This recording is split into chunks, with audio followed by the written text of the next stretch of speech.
Hey there everybody, this is Tiger Eye Gaming and welcome back to episode 5 of my Minecraft Hardcore Let's Play. In today's episodes, we have some pretty exciting plans. As you can see, in the first few slots of my inventory, I am holding 14 obsidian and flint and steel, which can only mean one thing. We're going to the Nether. Yes, like I said last episode, I did want to go to the Nether, mostly so that I could pick up some blaze rods and some blaze powder, so that I could start enchanting over there with my little brewing stand. I could make a potion of weakness, and I could officially start using our villager trading hall to the maximum potential, i.e. dropping them down, having them eaten by the zombie, bringing them back up, and curing them to get super cheap prices. However, before we do all that, and before we actually use these obsidian and head on over to the Nether, I want to show you a little quick recap of the trading that I've done before this episode, because, well, if you've noticed, as I am now wearing full diamond armor, it's been pretty substantial. So let's jump on over to that, and I'll talk you through some of the trading that I've done since the end of last episode. So the first thing that we did was cycle through our librarian villagers trades in order to finally get mending. It took a long time, as expected, but we did get there in the end. Pro tip: hold the lectern in your offhand while you do that. It makes it so much easier to just right click and left click over and over and over. Next, we then did a little bit of trading with our cartographer villager since we had a lot of spare sugarcane to turn into paper, and we then did some trading with our farmer villager as well. We did a whole lot of his carrot and his beetroot trades, as well as his melon and pumpkin trades, and then we finally worked our way up to suspicious stew. One of his suspicious stew trades is actually saturation, which is cool, albeit I'll probably never use it, and then his other one is blindness, which I definitely won't use, but it's still good to know. Following that, we then moved on to our armorer villager. We had to do a lot of trading with him for coal in order to level him up, to which point we were then able to trade for a lot more chainmail armor, including boots, leggings, and a chestplate eventually. Yeah, I have a lot of those spare chainmail pieces of armor now, not that I'm ever going to use them, but again, necessary to level him up.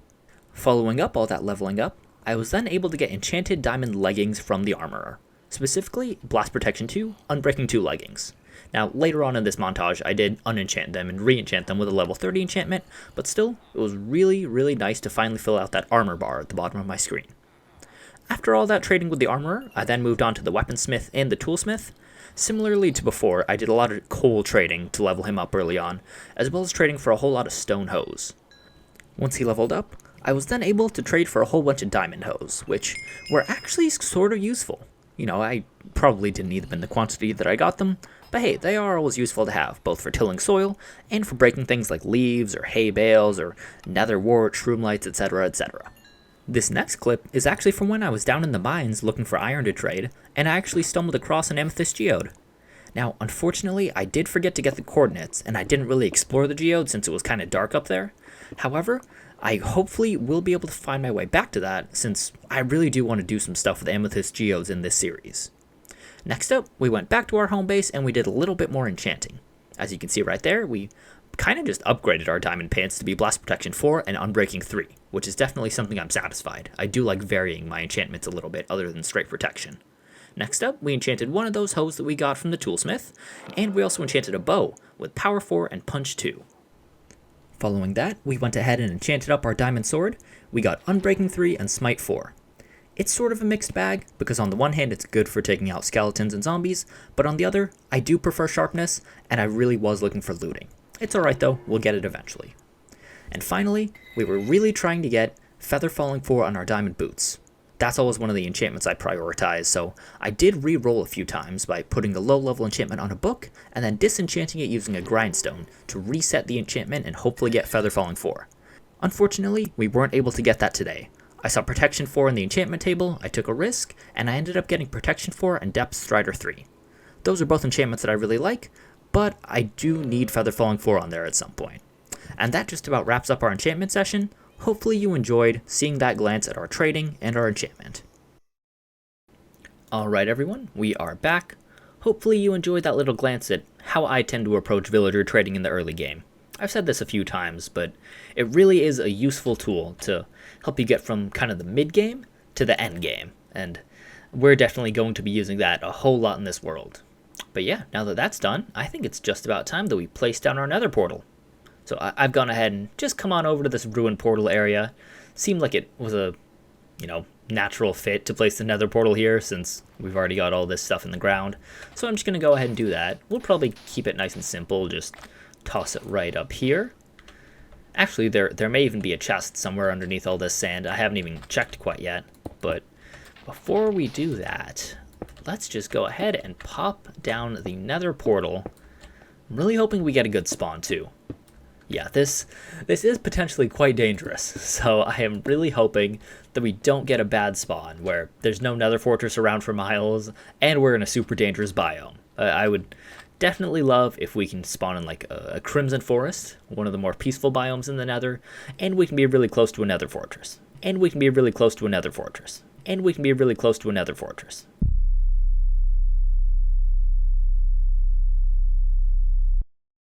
That would be super helpful. So, yeah, I think it's probably just about time to pop on in. I am debating, should I sleep first? No, you know what? I don't think I'm going to sleep because hopefully I'll spend enough time in the nether so that when I come back out, it'll be daytime again. Yeah. Alright.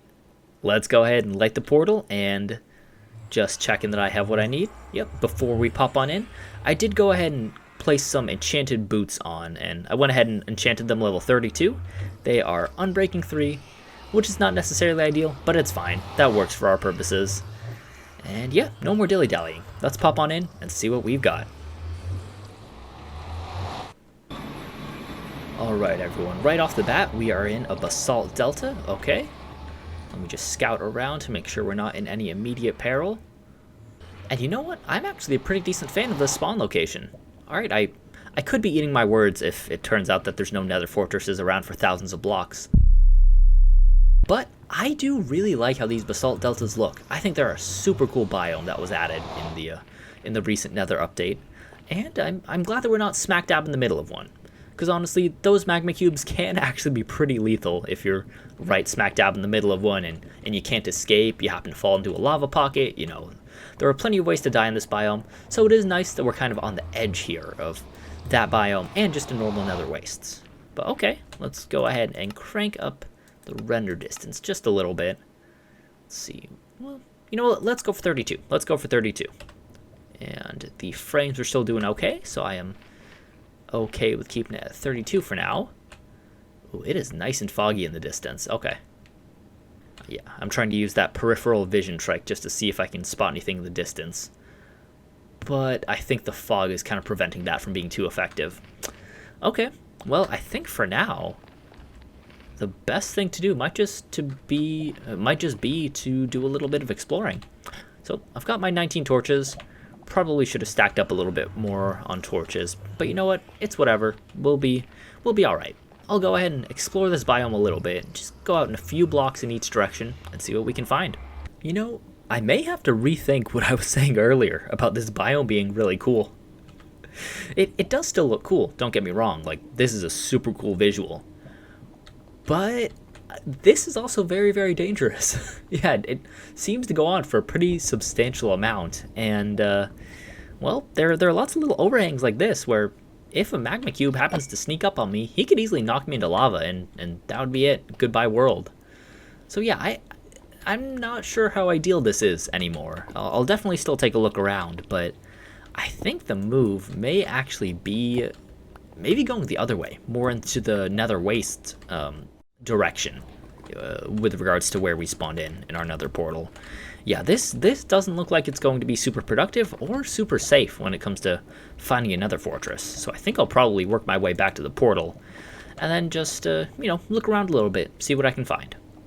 Well, I have not yet managed to find another fortress, but I did just spot in the distance here, well, really it's not even in the distance, it's pretty close, a soul sand valley. So yeah, we are slowly racking up the biomes. We got nether wastes, we got the basalt delta over there, and now we have a soul sand valley. Okay, I will not be frequenting that quite yet. Definitely not. Definitely don't feel ready to do that quite yet. Yeah. However, we do still have a lot of real estate to explore in this direction, so I'm hoping that I can just walk along the ground, not having to go up too high.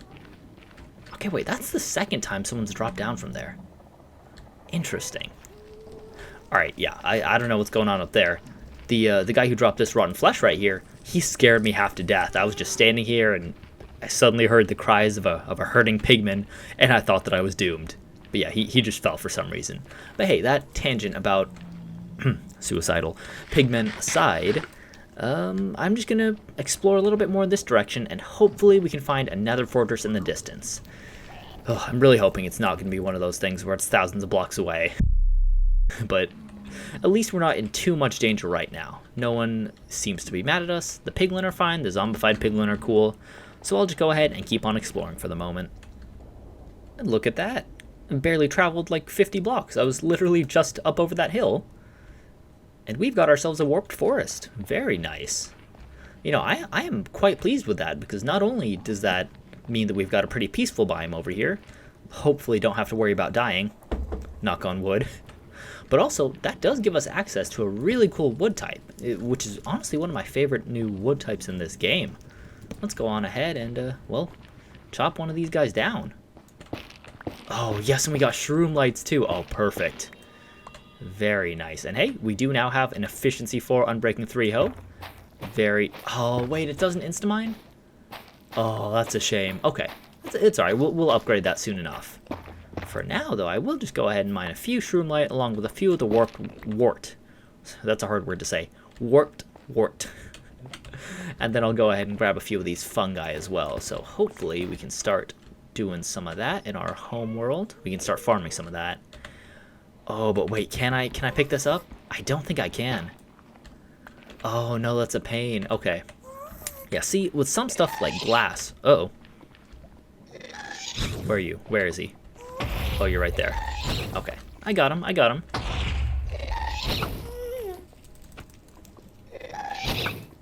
Oh my god, I'm such a bad aim. Did I hit him? There we go. Okay. Oh man, I think Punch might have pushed him back out over the lava, so I probably didn't get a gas tier. But it's alright, as long as I'm not dead. That's the main important part here. Okay, doesn't look like I got a gas tier. That's fine. But yeah, like I was saying before I was so rudely interrupted, I will pick up a few of these warped wart. Unfortunately, I don't yet have a Silk Touch pickaxe. And yeah, like I was saying, a Silk Touch axe will let you pick up things like glass, which, because glass can be broken by anything, even just a normal hand, so using a Silk Touch axe will work to pick the glass back up and get the item. However, you can't use an axe to pick up an item like this, which needs to be broken by a pickaxe in order to drop. Sort of stumbled my way through that, but basically, we don't yet have a way to transport this warped nylium stuff. Unless, actually, we see an Enderman holding it, so I will be on the lookout. Yeah, I think this guy's holding a plant, so that's not quite what we need. I'll be on the lookout, so hopefully we can start a farm growing up these trees pretty soon, because it is a beautiful wood type. But yeah, for now, I'll continue exploring, since this area should be pretty safe, and I actually will go back and pick up some of that soul sand that we saw back there, because that's super useful for making soul sand bubble columns. And yeah, well, again, I'll meet back up with you if we find anything new. Just as a quick example of the point that I was trying to make earlier, here we are with some glowstone, and when I mine it with my Fortune 3 pickaxe, it drops glowstone dust, and there we go, it actually dropped 4 right there. I already had 4 in my inventory, so it dropped all 4, but then now, when I mine it with my Silk Touch axe, it actually does drop the block. So that's just an example of blocks like glowstone and glass. When you break them with a Silk Touch axe, it works and you get the item back, but for items like nylium, you cannot break it with an axe and still get the block back. Have we just found, like, all 5 nether biomes in, like, 10 minutes? Look what we got here. We got a crimson forest already. Wow, okay. Well, that's interesting. I found almost everything that you can find in the nether, except for the structures. No bastion and no nether fortress. On the one hand, that is cool. On the other hand, come on, man. I just came for a fortress. That's all I need. That's all I'm looking for right now. Well, I mean, the search goes on. Oh, nope, bye. Yeah, just in case anyone didn't know, lava does flow a little bit faster in the nether, so it is almost always more perilous to have little flows like this pop up in your face. You gotta be always ready, always on guard. And you know what? Having some fire resistance doesn't exactly hurt either. But yeah, like I said, the search goes on. The search goes on. Well, ladies and gents, I hate to say it, but I think we might be out of options here. Yeah, I haven't been able to find a fortress at all, and we're coming across another big lava lake right here. So I'm not really sure what to do. We've traveled a decent amount of distance. It's not really all that far, but we've traveled about as far as the land is seemingly going to take us. I don't think there's much more we can explore here. So you know what? I'm not entirely sure how to go about this next. I don't really want to head up there, just in case there's a hoglin who could knock me off, and it doesn't even seem to extend all that much further out into the distance. I also upped my render distance to 40 chunks temporarily just to see if I could spot anything, but that actually made my game start to lag, which was kind of weird, kind of disorienting, because it hasn't really lagged yet on this computer. So I went ahead and I turned that off, especially since it kept causing frame rate jumps. But yeah, I don't really think there's much more exploring to be done here in terms of finding another fortress, at least on land. I think right now, the best looking option that we have might actually be to find a strider out here in one of these lava lakes, get a fishing pole and a warped fungus, and then get that, what's the item called? A warped fungus fishing pole? I don't know what the official item name is, but basically to use that thing that leads the striders around so that you can ride them and ride across the lava without getting burnt. So I think that might actually be what we go ahead and do.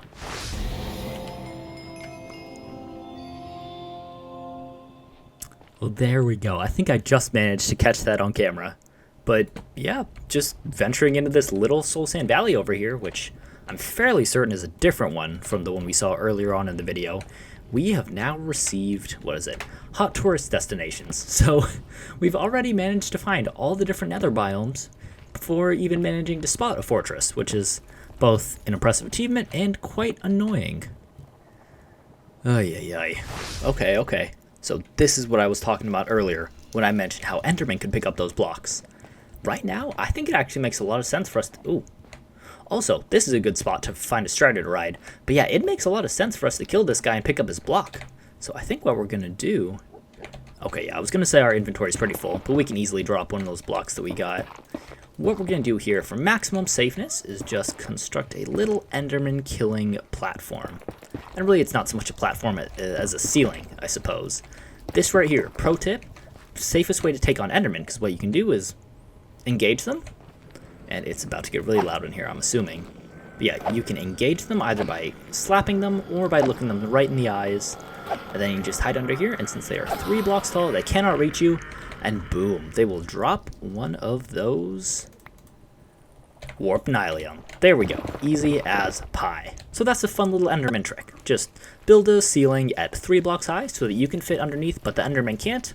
Then you swipe at them, just get them aggro somehow, and boom, you'll be able to kill them and get their ender pearls and whatever block they're holding. Alright everybody, we are back in the nether. We've got our warped fungus on a stick. We've got our warped fungus in hand to attract these guys. This guy, he was so close, but he wouldn't come over. Now that I got the other guy, now you come over, huh? Alright, let's see. Do you have a saddle? No. Okay, I did bring a spare saddle, but since this guy's already got one, I think what I'm going to do is just... Boom, right click right there. Stick the warped fungus in my hand, and perfect, we are off. Okay, so let's see. This is the direction I came from. I used this little path to bridge out. I guess we'll go in this direction. I guess we'll go towards positive X and just see what happens. Well, we have gone about 400 blocks or so in this direction, and although we have seen a whole lot of these guys, a whole lot of striders, we haven't exactly seen any fortresses, not even a bastion. It is really kind of bizarre that I've spotted all the different types of biomes in the nether already, but haven't managed to spot a single structure. Since we're here, I might as well collect some of the soul sand, but I mean, I don't really think going in this direction makes much sense, other than once I've done this, at least. Because, well, I mean, this is kind of a dead end. There's not really much else I can do over here. Yeah, so I guess I'll head back over in that direction, back towards negative X, and, well, see what I can do from there. Well, this isn't exactly what I was going for. I mean, we do have a bastion here. That's cool. But I do not exactly feel prepared to take this on right now. So, you know, as cool as this is, as nice as I'm sure the loot inside here is, because, man, these things do give really good loot, I'm just not ready to take this on. Why is it so hard to find a nether fortress in this world? Seriously. Man, I keep going out. Like, I've gone out hundreds of blocks in each direction, and I still haven't found anything. Oh, man. At least, luckily, this does seem to be a pretty big pool of lava, so hopefully if I keep going out in this direction, there will be something. But, man, I've done a lot of exploring here. Oh, well. I mean, I guess there's nothing to really do but just keep on going. Finally. Look at that. Oh, what a beautiful sight. 700 blocks out, riding on this strider for so long, we have finally managed to find those stupid, pretty ugly and plain looking nether bricks that mean we got a nether fortress. Oh, thank God. I've legitimately managed to find like 2 copies of each biome, almost literally, before finding this nether fortress. I found at least 2 different warped forests, at least 2 crimson forests, at least 2 of these soul sand valleys, and well, I think it was just the one same huge basalt delta. But still, seriously, this thing was so annoying to find. But we got it. I am going to take a screenshot just so I do not forget. But yeah, we managed to find a few different things on our way here. We managed to find that bastion that I mentioned earlier, and we also managed to find a couple different ruin portals. So those were all cool. I'll probably go back and check out the ruin portals. One of them, I did look in the chest, and it didn't really have all that much cool stuff in it, but you know, it's good to know, right? It's good to know. They add a little bit to the ambiance, so I am a fan of those ruin portals. Now, before we head on up there, I do want to just corral this guy away. So I think what we're gonna do is, no, you are not going away. No. Okay, I think what we're gonna do is, let's hold you right there. And let's boom. Nope. Go back. Come on. Yeah, this guy did walk me into lava a couple times, so I am not surprised that he is trying to make an escape. Come on, fella. There we go. Just pop on in. And voila. There we go. Okay. This isn't cruel, right? Alright, fine. Here's what I'll do. Place that so I got an empty bucket. Take some lava. And, ooh, hot stuff. Cool. And here you go. There you go. That's your reward for trekking me so many hundreds and hundreds of blocks away. Speaking of which, I do hope I'll be able to get back to the nether portal. I'm realizing now that I did not take coordinates for it, but that's alright. We'll be okay. Alright, I will now probably just take a second to collect myself. Make sure that that guy doesn't kill me. Oh my God. Yeah, those big guys hit hard. Oh, you're not coming down here? You chicken? Oh, you don't take fall damage? That is a fun fact. I did not know that. But okay, as soon as I take this guy out, we will head on up and hopefully get some blaze rods so we can finally start brewing some potions. And there we go. We have officially gotten high enough in our little pillar here that we are now in the fortress officially. So hopefully nothing falls down on us. Let's be careful. And let's also be careful not to fall down, because that could end very poorly. We are very high up at this point. And okay, cool. We are safe. And there's a blaze spawner right there. Very good stuff. All right, so what do I do from here? Okay. All right, you know what? Let's see. Can we access this blaze spawner easily? I think we should be able to if we are careful. We should be able to run our way down here. And we will continue exploring this thing by placing torches on the right, because that's the way I usually tend to do it, just to make sure I don't get lost. And oh, what? We got a head already. Literally the very first wither skeleton we kill and we get a head. Nice. Okay, well, that's a nice bit of good luck. Oh, hello. That's a nice bit of good luck after not finding a fortress for so many hundreds of blocks. But now, okay, perfect. Ow, thanks for that. Oh my God. Oh, their melee attack. It's quite hard. Okay, well, I think, actually, you know what? Let's back up a little bit. That lag spike was not helpful. And for now, we'll do a little bit more range combat. Boom and boom and boom and boom. Okay. Oh, that was not needed. Not helpful. But let's take these guys out. I may need to go a little bit further away just to let them despawn. Nope, actually, I think we're good. I think we're doing alright. Okay. Nice stuff. You're not mad at me? Okay, perfect. Cool. Now, I don't want to get too close up here. because like I said, their melee attacks do a lot of damage, but we now have 3 blaze rods, which is very good. That's the main thing we came here for, is blaze rods. You know, I gotta say, this is a situation where it would be really nice to have looting on my sword, but I am grateful that I have fire protection on my helmet, because like you saw right there, that basically means that anytime I get set on fire by a blaze, it only, oh god, it only lasts for about 2 ticks, which is a lot better than if I didn't have any fire protection, because I think it lasts a whole lot longer. So yeah, this fire protection low-key is helping me out a lot. Yeah, that's just one more argument in favor of not having straight protection for armor, but actually varying it up a little bit. You know, having some blast protection, some fire protection, you know, various different things to protect you. And this whole experience has also been a good reminder that Blaze's melee attacks are pretty dangerous. Yeah, you do not want to get hit with these guys up close. They can take off 2 hearts pretty much when I've got full diamond gear. Okay, and what are we at? We are at 9 blaze rods. You know what, since I'm here and since my health is doing pretty decent, my food is running a little low. I might save for a few more minutes just to collect a few more blaze rods. Well, you know what, everyone? We have got 15 blaze rods, 1 wither skeleton skull, and most importantly of all, 7 golden carrots left. So oh boy, I don't necessarily think it's very prudent to stay around here for too much longer. I don't want this to be the way I die, and we do have a good number of blaze rods, as well as knowledge, finally, of where this fortress is. So I think I might take just a few more minutes to explore. Maybe once I get down to 5 golden carrots left, I will head on back. Mostly right now, I'm just looking for a chest more than anything else. Oh, and there we go. Gotta say, I do also love the ambiance that's caused by all this fog in here. This is... oh no, this is Basalt Deltas. Okay, I was gonna say Soul Sand Valley, but yeah, this whole fog thing really does add a lot to the ambiance of this place, as well as that very spooky noise that I just heard. And we should have some inventory space. Hopefully we can find something cool like a saddle or some diamond horse armor, or 5 diamonds. Hey, that works too. Very nice. And you know, usually I break these things once I find them. I don't... well, no, whatever. I'll do it. I'll do it. Even if that golden chest plate isn't necessarily super helpful to us, you know, I can always just toss it out if I don't want it anymore. Alright, and this zombie pigman seems to be guarding the chest for me. Thank you, my brother. What's in here?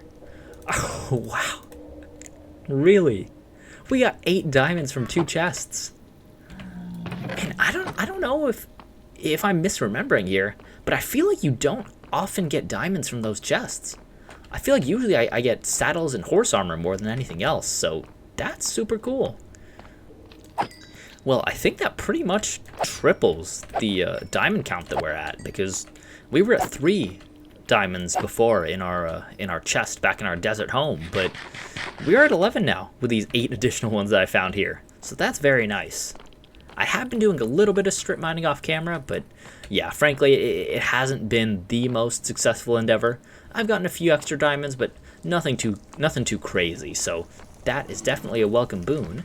And we will now head on back. Whoa, okay. Where is my little thing? Oh, it was here.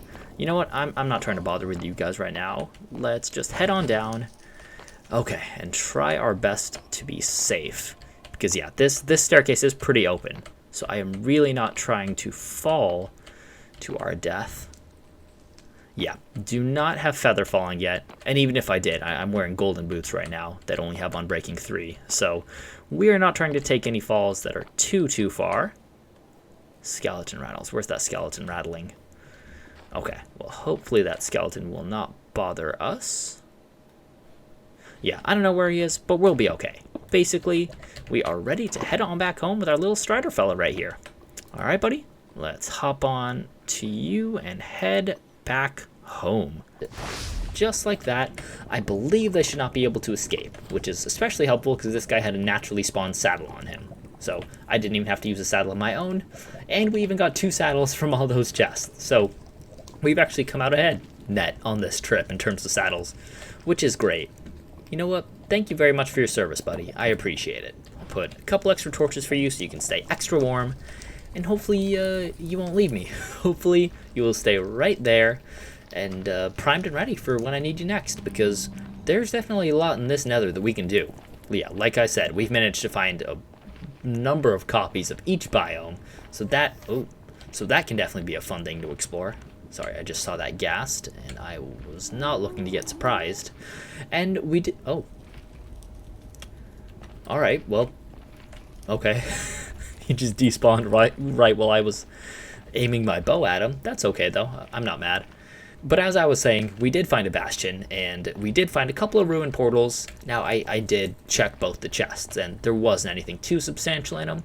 But, you know, we could always go back and just double check, pick up some free golden gear. You never know when you could use that. So, yeah, with that all done, we have just come back from a very successful adventure in the Nether. Alright everyone, so this is actually post-editing Tiger Eye Gaming, and you know what? I actually had about 10 to 15 minutes more footage that I was going to show at the end of this episode, but considering that it's already 30 minutes long and my last episode was already 45 minutes, I don't really want to do that twice in a row. So what I think I'm going to do is cut this episode off here and just end it with that Nether exploration, and then midweek next week, hopefully, I'll be able to release a shorter video with me infecting the villagers, curing them, and then trading with them. It's going to be really exciting, because that's when this farm starts to get seriously OP. Just as a little sneak preview, we've got 1 emerald and 1 book for a mending book is one of our trades here with our librarian villager, so it's going to get really, really exciting. If you're looking forward to that, or if you've enjoyed this video, please do like, share, and subscribe. It really helps me out, and it'll definitely encourage me to keep on going with this series, which is something that I really do want to do. So yeah, thank you all very much for watching. Hopefully that new video will be coming out very soon, since it's already pretty much all recorded, and I will see you soon.